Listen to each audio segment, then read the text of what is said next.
Señal Memoria en las regiones, esta vez en Santa Marta, fundada por Rodrigo de Bastidas, un conquistador que llegó a conocer el litoral atlántico como la palma de su mano y que bautizó nuestra principal arteria fluvial como el Río Grande de la Magdalena. Aquí estuvo Pedro de Heredia antes de la fundación de Cartagena en 1533 e igualmente de Santa Marta partió la expedición de Gonzalo Jiménez de Quesada, que culminaría con la fundación de Bogotá en 1538. Pero, ¿qué nos dicen los documentos audiovisuales conservados en Señal Memoria sobre la capital del Magdalena? Uno de los símbolos de mayor valor artístico o histórico de Santa Marta es su catedral, que data de la segunda mitad del siglo XVIII. Aquí estuvieron los restos del libertador Simón Bolívar y en 1953 se depositaron en su interior los restos de Rodrigo de Bastidas, el fundador, que había fallecido en Santiago de Cuba en 1527. La catedral está ubicada en el centro histórico de Santa Marta, declarado bien de interés cultural del ámbito nacional, condición de la que también goza este lugar.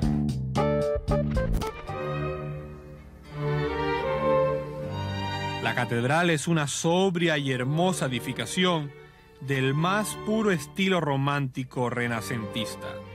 Es la iglesia más antigua de la América española. Es de resaltar la bien lograda proporción de sus formas y el equilibrio de su conjunto arquitectónico. Fue la primera tumba de Simón Bolívar y su interior conserva los restos de gobernantes, obispos y personajes ilustres de la ciudad.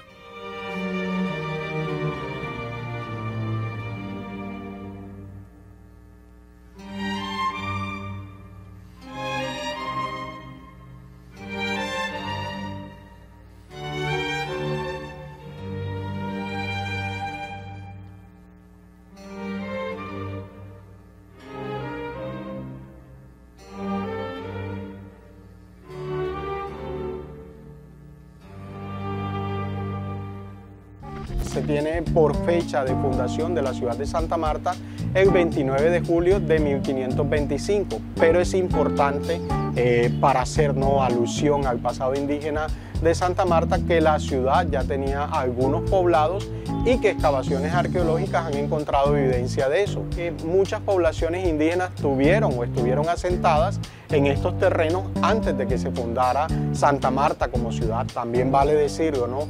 La presencia de los taironas, las grandes ciudades que se han encontrado, que existían mucho antes de la llegada de los españoles. Asimismo, los pequeños poblados o los grandes poblados indígenas que están circunvecinos a Santa Marta, como Bonda, como Mamatoco, como Gaira, que incluso hoy en día todavía existen y se han incorporado como barrios de la ciudad.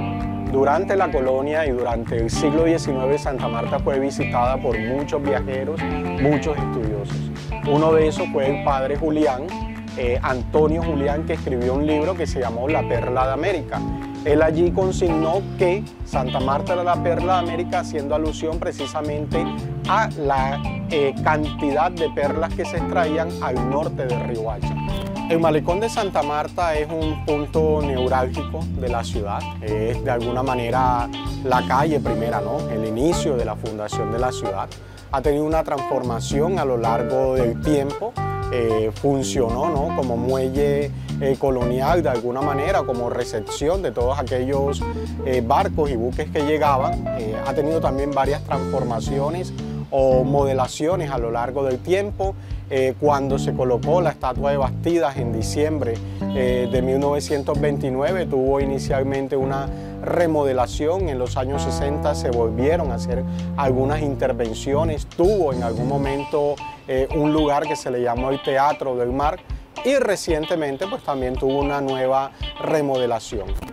9 meses antes de su muerte, el 1 de marzo de 1830, el Libertador renunció a la presidencia de la República de Colombia. Entonces, la división entre bolivarianos y santanderistas se agudizó aún más, y la disolución de la Gran Colombia terminó por desbaratar el gran sueño de Bolívar. Sin duda, el principal atractivo histórico de Santa Marta es la Quinta de San Pedro Alejandrino, donde en diciembre de 1830 falleció el libertador Simón Bolívar, lo cual es toda una ironía si tomamos en cuenta que la Junta de Gobierno que se constituyó en 1810 era de clara tendencia realista y que en 1820, tras una sangrienta campaña, las tropas libertadoras entran en la ciudad. En virtud de esa ironía, también cabe señalar que el dueño de la quinta y anfitrión del Libertador en sus últimos días fue el hidalgo español Joaquín de Mier y Benítez. Después de la muerte del Libertador, la hacienda de San Pedro Alejandrino duró prácticamente abandonada durante 60 años, hasta que en 1891 fue adquirida por el departamento del Magdalena para hacer allí un museo. Las edificaciones, que estaban en muy mal estado, fueron reparadas y restauradas, conservando la estructura de estilo mediterráneo que poseían en 1830. Las áreas de color amarillo son de la época cuando vivió allí el Libertador, y las áreas de color blanco hacen parte de restauraciones y monumentos más recientes. Junto a la Casa de la Quinta, colocaron una estatua del Libertador, donada por Santa Marta. A mediados de la década de 1950, el Rodadero empezó a ganar fama como destino turístico cuando la Gobernación del Magdalena inició la construcción del primer hotel, cuya inversión fue de 1.750.000 pesos. Año tras año, este punto de la costa caribe empezó a llenarse de bañistas, a tal punto que en 1985 los gobiernos local, regional y nacional unieron esfuerzos para ensanchar las playas del Rodadero. Santa Marta, qué bonita es tu bahía, y el morro que dormido está en el mar. Santa Marta, qué bonita es tu bahía, y el morro que dormido está en el mar. En España te soñó vacía, ya esta tierra te vino a fundar. En España te soñó vacía, y esta tierra te vino a fundar. Qué linda es Barranquilla, qué linda es Cartagena, qué linda es Santa Marta, tiene mar y palmera. Qué linda es Barranquilla, qué linda es Cartagena. Bien dice la canción, Santa Marta no puede ser olvidada por los poetas. Efectivamente, sus playas de extraordinaria y variada belleza natural, con la euforia de sus nombres, Taganga, Concha, El Rodadero, están al alcance del turista gracias a las magníficas y modernas carreteras recientemente construidas. Es cierto que las bellezas naturales de Santa Marta, su mar siempre azul, sus costas siempre diferentes, su cielo siempre diáfano, permiten la afluencia turística que es una riqueza inexplotada de la zona.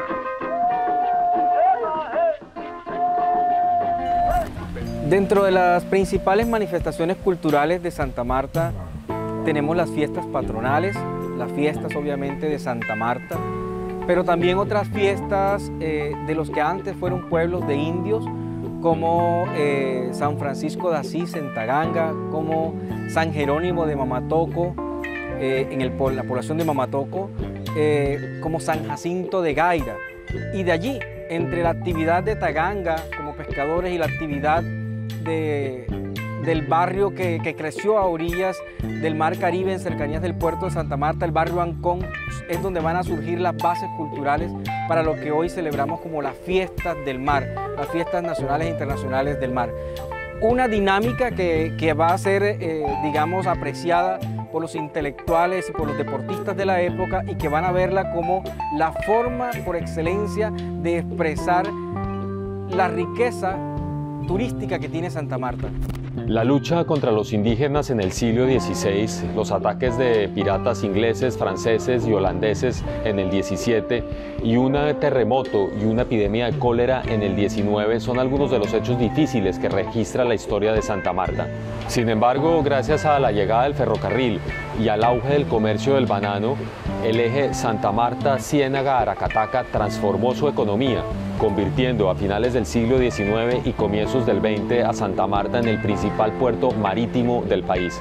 Fue entonces cuando comenzó la leyenda de Santa Marta, la perla de América.